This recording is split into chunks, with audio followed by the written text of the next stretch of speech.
ഇപ്പോൾ നമ്മൾ പറഞ്ഞു വന്നത് എങ്ങനെയാണ് തിരിച്ചറിയുക, ഒരു പാരന്റ് എങ്ങനെ തിരിച്ചറിയും എന്നുള്ളതാണ്. ഞാൻ നേരത്തെ പറഞ്ഞ പോലെ 1.5 വയസ്സ് മുതലൊക്കെ നമുക്ക് ചെറിയ ചെറിയ വ്യത്യാസങ്ങൾ കാണാം.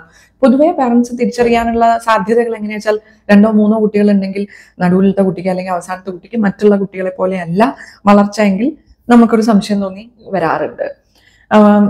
അങ്ങനെ സംശയം തോന്നിക്കഴിഞ്ഞാൽ എന്താ ചെയ്യേണ്ടത് എന്നുള്ളത് ഏറ്റവും എളുപ്പം നിങ്ങൾ എന്നും കാണിച്ചുകൊണ്ടിരിക്കുന്ന പീഡിയാട്രീഷ്യനോട് പറയുക എന്നുള്ളതാണ്. ഒരു ഡോക്ടർക്ക് തീർച്ചയായും അതിൽ നിങ്ങൾക്ക് വേണ്ട റെഫറൻസ്, അടുത്തത് എങ്ങോട്ട് പോകണം, എന്ത് ചെയ്യണം എന്നുള്ളത് പറഞ്ഞു തരാൻ പറ്റും. അല്ല എങ്കിൽ നിങ്ങൾക്കൊരു ഡോക്ടറുടെ സഹായം ഇമ്മീഡിയറ്റ് ആയിട്ട് കിട്ടുന്നില്ല, നിങ്ങളുടെ അടുത്തൊരു ചൈൽഡ് ഡെവലപ്മെന്റ് സെന്റർ ആണ് ഉള്ളതെങ്കിൽ നിങ്ങൾക്ക് അത്തരം പ്രൊഫഷണൽസിനെ, ഇപ്പൊ എന്നെ പോലെയുള്ള റീഹാബിലിറ്റേഷൻ പ്രൊഫഷണൽസ് ഉണ്ട്. അതിൽപ്പെട്ടതാണ് ഈ കുട്ടികളുടെ മേഖലയിൽ ഇത്തരം വളർച്ചാ വൈകല്യങ്ങളും പ്രവർത്തിക്കുന്ന സൈക്കോളജിസ്റ്റുകൾ, സ്പീച്ച് തെറാപ്പിസ്റ്റുകളുണ്ട്, നേരത്തെ പറഞ്ഞ പോലെ ഒക്യുപേഷണൽ തെറാപ്പിസ്റ്റുകളുണ്ട്. ഇവരെല്ലാവരും ചേർന്ന് പ്രവർത്തിക്കുന്ന ഒരു സിസ്റ്റമാണ് ഇത്തരം സെന്റേഴ്സ് ഉണ്ടാവുക. ഇത് ഗവൺമെന്റിന്റെ തലത്തിൽ ഉണ്ടാവാം, പ്രൈവറ്റ് സെക്ടറുകളിൽ ഉണ്ടാവാം. അത് നിങ്ങൾക്ക് ഏറ്റവും അടുത്ത് ഏതാണ് ലഭ്യമാകുന്നത് അവിടെ പോയി നിങ്ങളുടെ ഈ കൺസേൺ അറിയിക്കുക എന്നുള്ളതാണ്.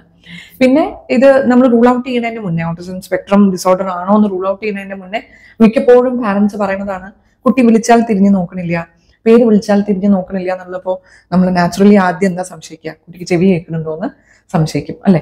അപ്പൊ നിങ്ങൾ അറിഞ്ഞോ അറിയാതെയോ ഒരു ENTയുടെ അടുത്ത് നിങ്ങൾ ചെന്നിട്ട് ഇങ്ങനെ ഒരു കൺസേൺ പറയുമ്പോൾ തീർച്ചയായിട്ടും അവരാദ്യം കുട്ടിയുടെ കേൾവി ശക്തി പരിശോധിക്കും. കുട്ടി കേൾക്കാത്തത് കൊണ്ടാണോ പ്രതികരിക്കാത്തത് എന്നുള്ളത് നോക്കും. അപ്പോൾ ഞാൻ പറഞ്ഞു വരുന്നത്, നമ്മൾ ശരീര സംബന്ധമായിട്ടുള്ള വളർച്ചയ്ക്കുള്ള ബുദ്ധിമുട്ട് വരുമ്പോൾ ഏത് ഡോക്ടറുടെ അടുത്താണ് പോവുക, അത്തരം ഡോക്ടേഴ്സിന്റെ അടുത്തൊക്കെ മിക്കപ്പോഴും പാരന്റ്സ് ചെല്ലാറുണ്ട്. ചെവിയുടെ ENTയുടെ അടുത്ത് ചെല്ലാറുണ്ട്, ഓഡിയോളജിസ്റ്റിന്റെ അടുത്ത് ചെല്ലാറുണ്ട്. മോസ്റ്റ് പ്രോബബ്ലി ഒരു പീഡിയാട്രീഷ്യൻ ആയിരിക്കും കൂടുതലും നിങ്ങൾക്ക് ഇതിൽ കുറച്ചും കൂടി വെളിച്ചം തരാൻ സാധിക്കുക. അല്ലെങ്കിൽ ന്യൂറോളജിക്കൽ ഇഷ്യൂസ് ആണോ എന്ന് കരുതി ന്യൂറോളജിസ്റ്റിന്റെ അടുത്ത്, കുട്ടിക്ക് അപസ്മാരത്തിന്റെ ലക്ഷണങ്ങളാണോ അല്ലെങ്കിൽ തിരിച്ചറിയാൻ പറ്റാത്ത അപസ്മാര ലക്ഷണങ്ങൾ കൊണ്ടാണോ കുട്ടിയുടെ വളർച്ചയിൽ ഇങ്ങനെ പ്രയാസം കാണുക എന്നുള്ളത് സംശയിച്ച് ചില പേരൻസ് എങ്കിലും ന്യൂറോളജിസ്റ്റിന്റെ അടുത്തും ചെല്ലാറുണ്ട്. എന്ത് തന്നെയായാലും നിങ്ങൾ ഇമ്മീഡിയറ്റ് ആയിട്ട് ഒരു പ്രൊഫഷണലിന്റെ അടുത്ത് ചെല്ലുക എന്നുള്ളതാണ് പറയാനുള്ളത്. പീഡിയാട്രീഷ്യൻ ആണെങ്കിൽ കുറച്ചുകൂടി അഭികാമ്യമായിരിക്കും. ഇനി നിങ്ങൾ ഇത്തരം ഒരു പ്രൊഫഷണലിന്റെ അടുത്ത് ചെന്നു, നിങ്ങളെ കുട്ടിക്ക് ഓട്ടിസ്റ്റിക് ഫീച്ചേഴ്സ് കാണിക്കുന്നുണ്ട് എന്നുള്ളത് അവർ പറഞ്ഞു കഴിഞ്ഞാൽ എന്ത് ചെയ്യണം? മിക്കപ്പോഴും തന്നെ ഒരു ഡയഗ്നോസിസ്, ഏത് ഡയഗ്നോസിസ് ആയാലും നമുക്ക് സ്വന്തം മക്കൾക്ക് എന്ത് തരത്തിലുള്ള ഡയഗ്നോസിസ് ആയാലും അതെടുക്കുക, അത് അക്സെപ്റ്റ് ചെയ്യുക എന്ന് പറയുന്നത് വലിയ ബുദ്ധിമുട്ടുള്ള ഒരു കാര്യമാണ് അല്ലെ. അതൊരു പാരന്റ് എന്നുള്ള നിലയിൽ വലിയ ബുദ്ധിമുട്ടുള്ള കാര്യമാണ്. അപ്പോൾ ആദ്യം വേണ്ടത് എന്താണ് അവസ്ഥ എന്നുള്ളതിനെ കുറിച്ച് പൂർണ്ണമായും മനസ്സിലാക്കാൻ ശ്രമിക്കുക എന്നുള്ളതാണ്. ഇപ്പോൾ ഓട്ടിസം സ്പെക്ട്രം ഒരു മഴവില്ല് പോലെയാണ് എന്നുള്ളത് പറഞ്ഞതുകൊണ്ട് തന്നെ നിങ്ങളുടെ കുട്ടി ഈ മഴവില്ലിൽ എവിടെ വരുന്നു എന്നുള്ളത് അറിഞ്ഞിരിക്കുക എന്നുള്ളത് വളരെ ഇമ്പോർട്ടൻ്റ് ആയിട്ടുള്ള ഒരു കാര്യമാണ്. അപ്പോൾ ഓട്ടിസം സ്പെക്ട്രം ഡിസോർഡർ ഡയഗ്നോസ് ചെയ്യുമ്പോൾ നിങ്ങളുടെ കുട്ടിയുടെ ബുദ്ധിമുട്ടുകൾ ഏത് ലെവലിലാണ് കിടക്കുന്നത് എന്നുള്ളത് ആദ്യം തിരിച്ചറിയേണ്ടതുണ്ട്. അത് ഡയഗ്നോസ് ചെയ്ത പ്രൊഫഷണലിനോട് നിങ്ങൾക്ക് തീർച്ചയായും ചോദിക്കാൻ പറ്റും ഏത് കാറ്റഗറിയിലാണ്, എത്രത്തോളം ബുദ്ധിമുട്ടുകളുണ്ട്. അടുത്തത് നിങ്ങൾ ചോദിക്കേണ്ടത് എന്ത് തരത്തിലുള്ള തെറാപ്പികളാണ് കുട്ടിക്ക് ആവശ്യം വരിക. സംസാരത്തിന് മാത്രം മതിയോ, മറ്റു കാര്യങ്ങൾക്കും സഹായം വേണോ, നിങ്ങളുടെ കുട്ടിയുടെ വയസ്സിനനുസരിച്ചിട്ടുള്ള സഹായങ്ങളും കൂടി വേണ്ടി വരും. ഇപ്പോൾ ഉദാഹരണത്തിന് നിങ്ങളൊരു 1.5 വയസ്സുള്ള കുട്ടിയുടെ അല്ലെങ്കിൽ 2 വയസ്സുള്ള കുട്ടിയുടെ അച്ഛനാണ് അമ്മയാണെന്നുണ്ടെങ്കിൽ ഒരുപക്ഷെ ഒരു സ്പെഷ്യൽ എഡ്യൂക്കേഷൻ സർവീസസ് നിങ്ങൾക്ക് വേണ്ടി വരില്ല. ഒരു 2 വയസ്സിൽ തന്നെ കുട്ടീനെ പഠിപ്പിക്കാനുള്ള കാര്യങ്ങൾ വേണ്ടി വരില്ല. എന്നാൽ ഒരു 2 വയസ്സുള്ള കുട്ടിക്ക് അറിഞ്ഞിരിക്കേണ്ട ചില കാര്യങ്ങളുണ്ട്. അവനവനെ കുറിച്ചും ചുറ്റുപാടിനെ കുറിച്ചും അച്ഛനമ്മേനെ കുറിച്ചും ഉള്ള അവയർനെസ് ഇതെല്ലാം ഉണ്ടോ, ഇല്ലെങ്കിൽ എങ്ങനെ പഠിപ്പിച്ചെടുക്കണം, ഇതിനെല്ലാം നിങ്ങൾക്ക് സഹായം വേണ്ടി വരും. പിന്നെ എവിടെയാണ് നിങ്ങൾ സഹായം തേടി പോവുക എന്ന് ഞാൻ നേരത്തെ പറഞ്ഞിരുന്നല്ലോ. അപ്പൊ നിങ്ങൾ പലതരത്തിലുള്ള അപ്രോച്ചസ് ഇതിനുണ്ട്. പലരും ഈ പറഞ്ഞ ഓരോ ഏരിയയിലുള്ള പ്രൊഫഷണൽസും ഒന്നിച്ചു ചേർന്ന് ഒരു കുട്ടിയിൽ പ്രവർത്തിച്ച് വരുത്തുന്ന മാറ്റങ്ങളാണ് കുറച്ചുകൂടി സസ്റ്റൈനബിൾ ആയിട്ട് കാണാറുള്ളത്. അപ്പൊ അത്തരം ഇടങ്ങൾ തേടി പോകുന്നത് ഒരുപക്ഷെ വളരെ നന്നായിരിക്കും. ഒരു ഡോക്ടറുടെ സേവനം ഉള്ള സ്ഥലം ആണ്, നിങ്ങളൊരു ഡോക്ടറോട് നിരന്തരം ഫോളോ അപ്പ് ചെയ്യുന്ന സ്ഥലങ്ങളാണെങ്കിൽ അത്തരം സ്ഥലങ്ങളും കുറച്ചുകൂടി അഭികാമ്യമായിരിക്കും. പിന്നീട് നിങ്ങൾ ആസ് എ എൻറ്റിറ്റി നിങ്ങളുടെ കുട്ടിയുടെ വളർച്ചയിൽ നിന്ന് മാറി നിൽക്കുക എന്ന് പറയുന്നത് നടക്കുന്ന കാര്യമല്ല. അതുകൊണ്ട് കുട്ടിക്ക് കൊടുക്കുന്ന എല്ലാ ചികിത്സയും കുട്ടിയുടെ പാരന്റും ചേർന്നുള്ളതായിരിക്കണം എന്നുള്ളത് വളരെ ഇമ്പോർട്ടൻ്റ് ആയിട്ടുള്ള കാര്യമാണ്. കുട്ടിയുടെ പാരന്റ്, ഇത്തരം സഹായങ്ങൾ കൊടുക്കുന്ന ഒരു പ്രൊഫഷണൽ, ഒരു മെഡിക്കൽ പ്രൊഫഷണൽ, ഇത്രയും ചേരുന്നതാണ് ഇതിന്റെ ഒരു മാനേജ്മെന്റിൽ വരുന്ന ടീം.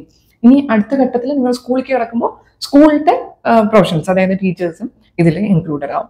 അപ്പൊ ഇത്തരം ചേർന്നുള്ള പ്രവർത്തനങ്ങളാണ് ഓട്ടിസം സ്പെക്ട്രത്തിൽ നമുക്ക് മാനേജ്മെന്റിൽ വരുന്നത്. ഇപ്പൊ ഇങ്ങനെ എല്ലാവരും ചേർന്ന് പ്രവർത്തിക്കുക എന്ന് പറയുമ്പോൾ തന്നെ ഇതിൽ കുട്ടിയുടെ ബുദ്ധിമുട്ട് ഒരു പക്ഷേ സംസാരത്തിൽ മാത്രമാണ് ഏറ്റവും കൂടുതൽ കാണുന്നതെന്ന് വെച്ചോളൂ. നിങ്ങൾക്ക് ഏറ്റവും കൂടുതൽ സഹായം അതിലായിരിക്കാം. താരതമ്യേന വാക്കുകളുള്ള കുട്ടിയാണെങ്കിൽ, അത്യാവശ്യം അവനവന്റെ കാര്യങ്ങൾ സംസാരിക്കാൻ പറ്റുന്ന കുട്ടിയാണ്, എന്നാൽ പ്രായത്തിനനുസരിച്ച് സംസാരമില്ല, അല്ലെങ്കിൽ സ്വന്തം ആവശ്യങ്ങൾ പറയാൻ മാത്രം അവന് ഭാഷയില്ല, ഇത്തരം ബുദ്ധിമുട്ടുകളാണെങ്കിൽ ഒരു സ്പീച്ച് തെറാപ്പിസ്റ്റിന്റെ സഹായമാണ് കൂടുതലും വേണ്ടി വരിക. ഇനി സംസാരത്തിന് അല്ലെങ്കിൽ ഭാഷയുടെ ഉപയോഗം ഭയങ്കര പ്രയാസമുള്ള കുട്ടിയാണ്, വാക്കുകളില്ല, ആക്ഷൻസും ഇല്ല. ഈ സ്പെക്ട്രത്തിൽ വരുന്ന കുട്ടികൾക്ക് കൂടുതലും മറ്റുള്ളവരുടെ ആംഗ്യങ്ങൾ മനസ്സിലാക്കാനും പ്രയാസം ഉണ്ടാവാറുണ്ട്. മറ്റുള്ളവരുടെ വൈകാരികത മനസ്സിലാക്കി പെരുമാറുന്ന സന്ദർഭങ്ങൾ, അതായത് അമ്മയ്ക്ക് ദേഷ്യം വരികയാണോ, സങ്കടമാണോ, മറ്റൊരാൾക്ക് എന്താണ് പെരുമാറ്റം വ്യത്യാസം വരുന്നത്, എൻ്റെ ഒരു ആക്ഷൻ കൊണ്ട് മറ്റുള്ളവർക്ക് എന്താണ് ബുദ്ധിമുട്ട് വരുന്നത്, ഇതെല്ലാം കണ്ടറിഞ്ഞ് പ്രവർത്തിക്കുക എന്ന് പറയുന്ന ഒരു മനുഷ്യൻ എന്നുള്ള നിലയ്ക്ക് വളരെ അടിസ്ഥാനപരമായിട്ട് വേണ്ട ഒരു കഴിവാണല്ലോ. ഇത്തരം കഴിവുകളാണ് കുട്ടികൾക്ക്, ഈ സ്പെക്ട്രത്തിൽ വരുന്ന കുട്ടികൾക്ക് കൂടുതലും ബാധിക്കാറുള്ളത്. അപ്പോൾ ഇതെല്ലാം പഠിപ്പിക്കുക എന്നുള്ളത് ഒരു ചേർന്ന ഉദ്യമമാണ്. ഒരു ഭാഷ ഉണ്ടാവുക എന്ന് മാത്രമല്ല, ഭാഷ എങ്ങനെ ഉപയോഗിക്കണം, ഭാഷയുടെ ഉപയോഗത്തിന്റെ ടോൺ മാറുമ്പോഴും മറ്റൊരാളുടെ മനസ്സിന്റെ വ്യത്യാസങ്ങൾ എന്താ വരുന്നത്, മുഖഭാവം എന്താ വ്യത്യാസം വരുന്നത്, അതിന്റെ പിന്നിലുള്ള വികാരങ്ങൾ എന്താണ്, ഇതെല്ലാം പഠിപ്പിക്കേണ്ടി വരും. അപ്പോൾ സ്പീച്ച് തെറാപ്പിസ്റ്റിന്റെ ഭാഷാ സഹായത്തിന് പുറമെ ഒരു ബിഹേവിയർ തെറാപ്പിസ്റ്റും ചേർന്ന് പ്രവർത്തിക്കേണ്ടി വരും. ഇനി നിങ്ങൾക്ക് ഏറ്റവും ആദ്യം പറഞ്ഞൊരു സംശയം, ഈ 1.5 വയസ്സുള്ള ഒരു കുട്ടിക്ക് 2 വയസ്സുള്ള കുട്ടിക്ക് എങ്ങനെ ഇതൊക്കെ പറഞ്ഞ് മനസ്സിലാക്കാൻ, അല്ലെങ്കിൽ എത്ര നേരത്തെ നമുക്ക് തെറാപ്പി തുടങ്ങാൻ പറ്റും എന്നുള്ളതാണ്. ഇവിടെയാണ് ഓട്ടിസം മാനേജ്മെന്റിനെ കുറിച്ച് നമ്മൾ കൂടുതൽ ഡീപ്പായിട്ട് അറിയേണ്ടതെന്ന് എനിക്ക് തോന്നുന്നു. ഒന്ന്, ഓരോ കുട്ടിയും വ്യത്യാസമാണ് എന്നുള്ളത് കൊണ്ട് ഓരോ കുട്ടിക്കും അവരുടെ മാനേജ്മെന്റിന് പ്രത്യേകത ഉണ്ട്. ഓരോ കുട്ടിക്കും ഉള്ള ചികിത്സാ രീതി ആ കുട്ടിക്ക് വേണ്ടി മാത്രം, നമ്മൾ എന്താ പറയാ, അളവെടുത്തിട്ട് ഒരു ഉടുപ്പ് തുന്നണ പോലെയാണ് ഓരോ കുട്ടിയുടെയും ചികിത്സാ രീതി എന്ന് പറയുന്നത്. അപ്പൊ എത്ര നേരത്തെ തുടങ്ങാം എന്നുള്ളത്, ആ പ്രായത്തിൽ കാണിക്കുന്ന ബുദ്ധിമുട്ടുകൾക്ക് അത്രയും നേരത്തെ തന്നെ നമുക്ക് ഇന്റർവെൻഷൻ തുടങ്ങാൻ പറ്റും. തീരെ ചെറിയ കുട്ടിയല്ലേ, സംസാരം തുടങ്ങാൻ താമസമല്ലേ, നമുക്ക് ഇനി 2 കൊല്ലം വെയിറ്റ് ചെയ്യാം, ഇത്തരം നേരത്തെ പറഞ്ഞ വിദ്യാധാരണകളിൽ പെട്ട കാര്യങ്ങളാണ്. സംസാര താമസം എല്ലാം ഒരു ഇൻഡിപെൻഡന്റ് സ്പീച്ച് ഡിലേ ആയിക്കൊള്ളണം എന്നില്ല.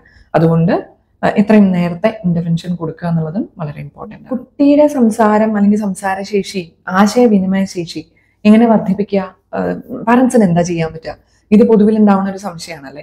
ഇപ്പൊ തെറാപ്പികളെ കുറിച്ചും ചികിത്സാ രീതികളെ കുറിച്ചൊക്കെ പറഞ്ഞല്ലോ, ഇതില് പാരന്റ് ഇൻവോൾവ് ആവണം. അതായത് ഒരു അച്ഛൻ അല്ലെങ്കിൽ അമ്മ ഈ തെറാപ്പിയിലുടനീളം കുട്ടിയുടെ കൂടെ ഉണ്ടാവുക എന്ന് പറയുന്നത് വളരെ ഇമ്പോർട്ടൻ്റ് ആണെന്ന് ആദ്യം പറഞ്ഞല്ലോ. അവിടെയൊക്കെയാണ് നിങ്ങൾക്ക് ഇതിനുള്ള റോൾ വരുന്നത്. ഒരു തെറാപ്പി സെഷൻ എന്ന് പറയുന്നത് മിക്ക സ്ഥലത്തും ഒരു 3/4 മണിക്കൂർ മുതൽ 1 മണിക്കൂർ വരെ നീളുന്ന കുട്ടിയോട് ഇടപഴകി കളിയിലൂടെയാണ് ഈ ഒരു തെറാപ്പി സെഷൻ നടന്നു പോവുക. അപ്പോ ആ സെഷനിൽ അച്ഛൻ അല്ലെങ്കിൽ അമ്മ ഉണ്ടായിരിക്കുക എന്ന് പറയുന്നത് വളരെ അത്യാവശ്യമാണ്. നിങ്ങളുടെ കുട്ടി ഒരു തെറാപ്പിക്ക്, ഒരു സ്പീച്ച് തെറാപ്പിക്ക് വന്നിരിക്കുക എന്ന് പറയുന്നത് തന്നെ കുട്ടിക്ക് സാധാരണ ഉള്ള ഒരു സംസാരം വളർന്നു വരാനുള്ള ഒരു ബുദ്ധിമുട്ട് ഉണ്ടാവുകൊണ്ടാണല്ലോ, ഒരു ഇൻഡിക്കേഷൻ ഉണ്ടാവുകൊണ്ടാണല്ലോ. അതിന് ഒരു ടൂൾ മാത്രമാണ് നമ്മുടെ ഇന്റർവെൻഷൻ, അതായത് തെറാപ്പിസ്റ്റിന്റെ ഒരു സഹായം എന്ന് പറയുന്നത്. തെറാപ്പിസ്റ്റ് എങ്ങനെയാണ് കുട്ടിയോട് പെരുമാറുന്നത് എന്നുള്ളത് ഒരു പാരന്റ് അറിഞ്ഞിരിക്കേണ്ടത് വളരെ ആവശ്യമാണ്. അത് കണ്ടിരിക്കുക, എങ്ങനെയാണ് കുട്ടിയോട് ഇന്ററാക്ട് ചെയ്യുന്നത്, ഇത് കണ്ട് മനസ്സിലാക്കുക. ഒരു 45 മിനിറ്റ് അല്ലെങ്കിൽ 1 മണിക്കൂർ നീണ്ട സെഷൻ ആണെങ്കിൽ പൊതുവെ എല്ലാ തെറാപ്പിസ്റ്റും കുട്ടിയോട് പെരുമാറിയതിന് ശേഷം, കുട്ടിയോട് തെറാപ്പിക്ക് ശേഷം നിങ്ങൾ കൂടെ ഇരിക്കുന്നുണ്ടെങ്കിൽ നിങ്ങൾക്ക് അതിനെക്കുറിച്ച് പറഞ്ഞു തരും. എങ്ങനെയാണ് ഇന്ന് ചെയ്തത്, എന്താണ് കുട്ടിക്ക് ഉണ്ടാക്കുന്ന മാറ്റങ്ങൾ, എന്താണ് കുട്ടിയിൽ നിന്ന് നമ്മൾ എക്സ്പെക്ട് ചെയ്യുന്നത്. ഇപ്പോ മുഖത്ത് നോക്കി ചിരിക്കാൻ മാത്രമാണോ, അല്ലെങ്കിൽ ഒരു വാക്ക്, ഒരു സാധനത്തിനെ ഐഡന്റിഫൈ ചെയ്ത് അതിന്റെ പേര് പറയാനാണോ നമ്മൾ ശ്രമിക്കുന്നത്, ആ പേരിന്റെ ആദ്യത്തെ ശബ്ദം ഉണ്ടാക്കാനാണോ നമ്മൾ ശ്രമിക്കുന്നത് എന്നുള്ളതെല്ലാം തെറാപ്പിസ്റ്റിന് പറഞ്ഞു തരാൻ സാധിക്കും. ഇനി ഇത് തന്നെ വീട്ടിൽ എന്ത് ചെയ്താലാണ്, എത്തരം ആക്ടിവിറ്റീസ് കൂടിയാണ് നിങ്ങൾക്ക് ഇത് സ്റ്റിമുലേറ്റ് ചെയ്യാൻ പറ്റുക എന്ന് പറയും. അതായത് കുട്ടിയെ കൊണ്ട് പ്രചോദിപ്പിച്ച് അത് പറയിപ്പിക്കാൻ പറ്റുക എന്നുള്ളതും ഒരു തെറാപ്പിസ്റ്റിന് സഹായിക്കാൻ പറ്റും. അപ്പോൾ ആദ്യമായിട്ട് പാരന്റ് മനസ്സിലാക്കുന്നത്, തെറാപ്പിയിൽ നിങ്ങൾ പ്രസന്റ് ആയിരിക്കുക, നിങ്ങൾ കുട്ടിയുടെ കൂടെ തന്നെ എല്ലാ തെറാപ്പിയിലും എന്താണ് ഒരു തെറാപ്പിസ്റ്റ് ചെയ്യുന്നത് എന്നുള്ളത് മനസ്സിലാക്കാൻ ശ്രമിക്കുക എന്നുള്ളതാണ്. രണ്ടാമത്, ഇൻ കേസ് നിങ്ങളുടെ കുട്ടിക്ക് വാക്കുകൾ പോട്ടെ, ശബ്ദങ്ങൾ വളരെ കുറവാണ്, ആക്ഷൻസും ഇല്ല, സംസാരം ഒരു 2-3 വയസ്സായിട്ടും വാക്കുകൾ ഉപയോഗിക്കുന്നത് വളരെ കുറവാണെന്ന് വെച്ചോളൂ, എന്താണ് അടുത്ത ഉപാധി എന്നുള്ളത്. അവിടെയും ഒരു സ്പീച്ച് തെറാപ്പിസ്റ്റിന് നിങ്ങൾക്ക് സഹായിക്കാൻ കഴിയും. മിക്കവാറും സമയങ്ങളിൽ പല തരത്തിലുള്ള മെത്തേഡുകളുണ്ട് ഒരു സ്പീച്ച് തെറാപ്പി, ഒരു ഇന്റർവെൻഷനിൽ. അപ്പോൾ ചിത്രങ്ങൾ നോക്കി ആശയം മനസ്സിലാക്കുക. ആദ്യം നമ്മൾ എന്താണ്, കുട്ടിയെ ഓരോ സാധനങ്ങൾ കണ്ട് തിരിച്ചറിയാൻ പഠിപ്പിക്കും. അതിന്റെ ചിത്രങ്ങൾ കണ്ട് തിരിച്ചറിയാൻ പഠിപ്പിക്കും. അതിൽ നിന്ന് 2-3 വാക്കുകൾ ചേർത്ത് വെക്കാനും 2-3 വാക്കുകൾ ചേർത്തതിൽ നിന്ന് ഒരു എന്താ പറയുക ഒരു സെന്റൻസ് ആക്കാനും ഒക്കെ ചിത്രങ്ങൾ വെച്ച് കുട്ടീനെ പഠിപ്പിക്കുന്ന ഒരു രീതിയുണ്ട്.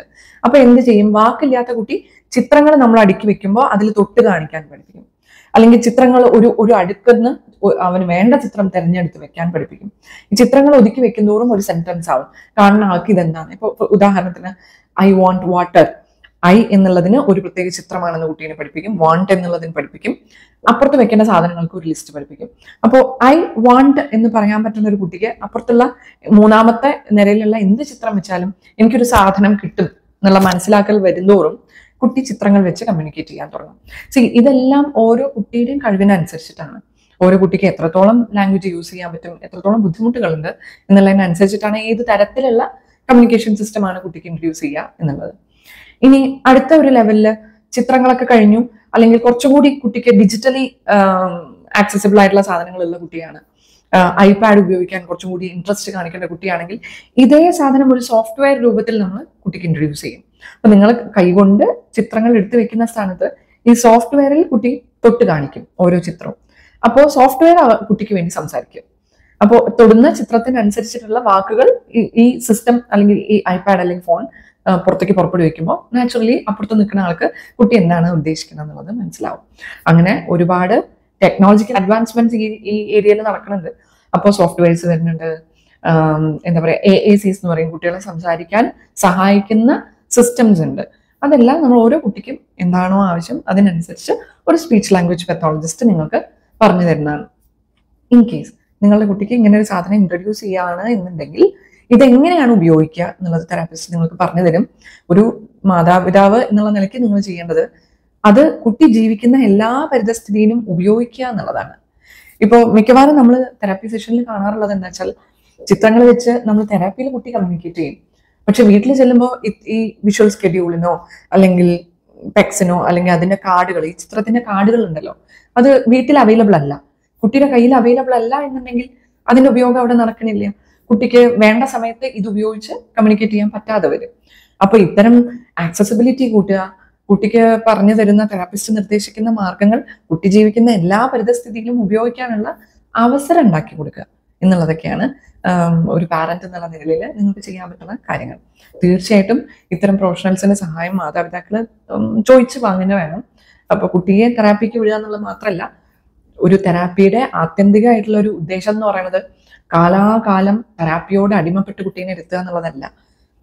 എന്ത് ചികിത്സാ രീതി, ഓട്ടിസം സ്പെക്ട്രം ഡിസോർഡറിന്റെ ചികിത്സാ രീതികളിലെല്ലാം കുട്ടിയെ ആസ് എൻ ഇൻഡിവിജ്വൽ ഇൻഡിപെൻഡന്റ് ആക്കുക എന്നുള്ളതാണ് ആവശ്യം.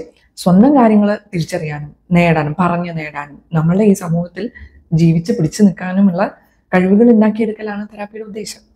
അപ്പൊ അതൊരു പാരന്റ് പഠിച്ചെടുക്കുന്നതോറും ഒരു തെറാപ്പിസ്റ്റിന്റെ സ്ഥാനത്താണ് ഒരു പാരന്റ് വരുന്നത്.